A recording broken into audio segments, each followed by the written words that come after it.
ನಮಸ್ಕಾರ ಎಲ್ಲರಿಗೂ. ಈಗ ಈರುಳ್ಳಿ ಸಾಗು ಮಾಡೋದು ತೋರಿಸ್ಕೊಡ್ತೀನಿ. ಈರುಳ್ಳಿ ಸಾಂಬಾರಿಗೆ ಏನೇನು ಬೇಕೋ ಐಟಮ್ಸ್ ಅಂದರೆ ಒಂದು 4-5 ಈರುಳ್ಳಿ ಹಚ್ಕೊಂಡಿದ್ದೀನಿ, ಗೆಡ್ಡೆ, ಸ್ವಲ್ಪ ಕೊತ್ತಂಬರಿ ಸೊಪ್ಪು ತೊಗೊಂಡಿದ್ದೀನಿ, ಒಂದು 4 ಹಸಿಮೆಣ್ಸಿನ್ಕಾಯಿ, 1-2 ಟೊಮೊಟ, ಹುರ್ಗಡ್ಲೆ, ಕಾಯಿ ತುರಿ, ಒಗ್ಗರಣೆಗೆ ಸಾಸಿವೆ, ಜೀರಿಗೆ, ಅರಿಶಿನ ಪುಡಿ, ಸ್ವಲ್ಪ ಇಂಗು. ನೋಡಿ, ಇವಾಗ ಕಾಯಿ ತುರಿ ಮತ್ತು ಹುರ್ಗಡ್ಲೆ ರುಬ್ಕೋಬೇಕು. ನೋಡಿ, ಕಡಲೆಕಾಯಿ ರುಬ್ಕೊಂಡಾಗಿದೆ, ಹುರ್ಗಡ್ಲೆ ಕಾಯಿ ತುರಿ ರುಬ್ಕೊಂಡಾಗಿದೆ. ಈರುಳ್ಳಿ ಸಾಗು ಮಾಡೋಕ್ಕೆ ನೋಡಿ 5 ಸ್ಪೂನ್ ಎಣ್ಣೆ ಹಾಕೋತಾ ಇದ್ದೀನಿ, ಫ್ರೈ ಮಾಡೋಕ್ಕೆಲ್ಲ. ಎಣ್ಣೆ ಕಾದಿದೆ ನೋಡಿ, ಸಾಸಿವೆ ಹಾಕ್ಕೊಂಡು ಜೀರಿಗೆ ಹಾಕ್ತಾಯಿದ್ದೀನಿ,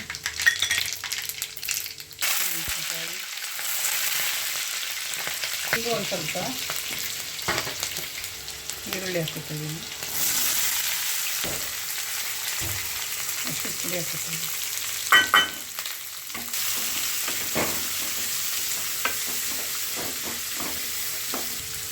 ಸ್ವಲ್ಪ ಈರುಳ್ಳಿ ಬೇಕು, ಉಪ್ಪು ಹಾಕ್ಕೊತಾ ಇದ್ದೀನಿ ನೋಡಿ. ಈರುಳ್ಳಿ ಫ್ರೈ ಆಗಿದೆ, ಈಗ ಟೊಮೊಟೊ 2 ಹಾಕ್ತಾಯಿದ್ದೀನಿ. ಈರುಳ್ಳಿ ಫ್ರೈ ಆದಮೇಲೆ ಹಾಕಬೇಕು. ಇದೆಲ್ಲ ಫ್ರೈ ಆಗಿದೆ, ಈಗ ಹುರ್ಗಡ್ಲೆನೂ ಕಾಯಿ ರುಬ್ಕೊಂಡಿರೋದು ಹಾಕ್ತೀನಿ.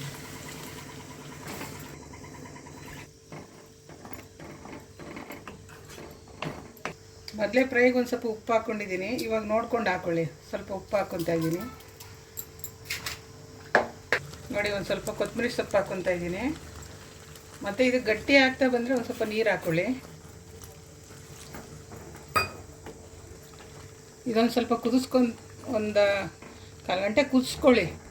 ನೋಡಿ, ಇದು ಕುದಿಯೋದು ಗಟ್ಟಿ ಬರೋವರೆಗೂ ನೀರು ಹಾಕ್ಕೊಂಡು ಕುದಿಸ್ಕೊಳ್ಳಿ. ಒಂದು 10 ನಿಮಿಷವರೆಗೂ ಕುದಿಬೇಕಾಗುತ್ತೆ ಇದು. ನೋಡಿ, ಈರುಳ್ಳಿ ಸಾಗು ರೆಡಿಯಾಗಿದೆ. ಇದು ದೋಸೆಗೆ ಮತ್ತು ಚಪಾತಿಗೂ, ಪೂರಿಗೂ, ಇದಕ್ಕೆಲ್ಲ ತುಂಬ ಟೇಸ್ಟ್ ಚೆನ್ನಾಗಿರುತ್ತೆ. ನೋಡಿ, ನೀವು ಮಾಡಿ. ನಿಮಗೆ ಈ ವಿಡಿಯೋ ಇಷ್ಟ ಆಗಿದ್ದರೆ